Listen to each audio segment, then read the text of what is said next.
Mga kahuan, panoorin ang video na ito upang alamin ang pinaka-latest na balita tungkol sa lagay ng panahon at bagyo. Update today. Itong si Ada ay nananatili sa tropical depression category at huling namataan kaninang 4 a.m. sa layong 675 kilometers east ng Kasiguran, Aurora. May taglay na lakas na hangin na 55 kilometers per hour at pagbugso na umaabot ng 70 kilometers per hour. Ito'y kumikilos eastward sa bilis na 20 kilometers per hour. May kita natin dito sa ating satellite imagery, wala na masyadong kaulapan itong dalatong si Ada kaya hindi na rin tayo nakakakita ng mga pag-ulan dulot netong si Bagyong Ada sa inuwang parte ng ating bansa. Sa ngayon, umiiral ang northeast monsoon dito sa may northern Luzon. Dulot neto, makakaranas ng maulap na papawirin na may mahihinang pag-ulan dito sa may Cagayan Valley at Cordillera Administrative Region.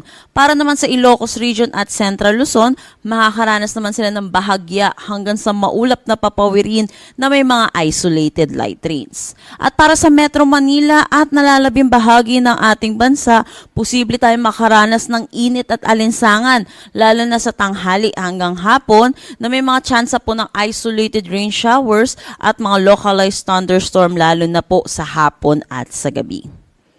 Para naman sa forecast track natin dito si Bagyong si Ada, bukas inaasahan natin hanggang umaga posible pa rin po siya isang ganap na tropical depression category. At pagdating po ng Wednesday ng hapon, ito po magda-downgrade na siya into a low pressure area at base na rin po dito sa ating track ay palayo na rin naman po ito ng kalupaan po natin. Kaya hindi na rin po natin inaasahan na magkakaranas pa po tayo ng mga pag-ulan dulot itong si Bagyong Ada at hindi na rin po natin nakikita ang pagtataas ng anumang tropical cyclone wind signal dulot kay Ada.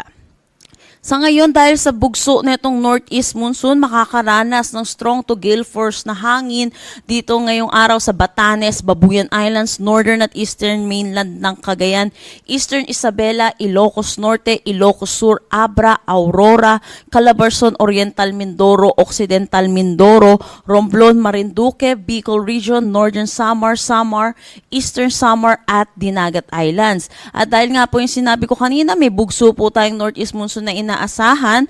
Kaya may kita din po natin may mga areas na po tayong makakaranas lalo na po dito sa Mindanao ng malalakas na hangin dulot po ng northeast monsoon sa mga susunod na araw. At dahil po dito sa surge po ng northeast monsoon, meron na tayong nakataas na gale warning dito sa may Batanes at Babuyan Islands.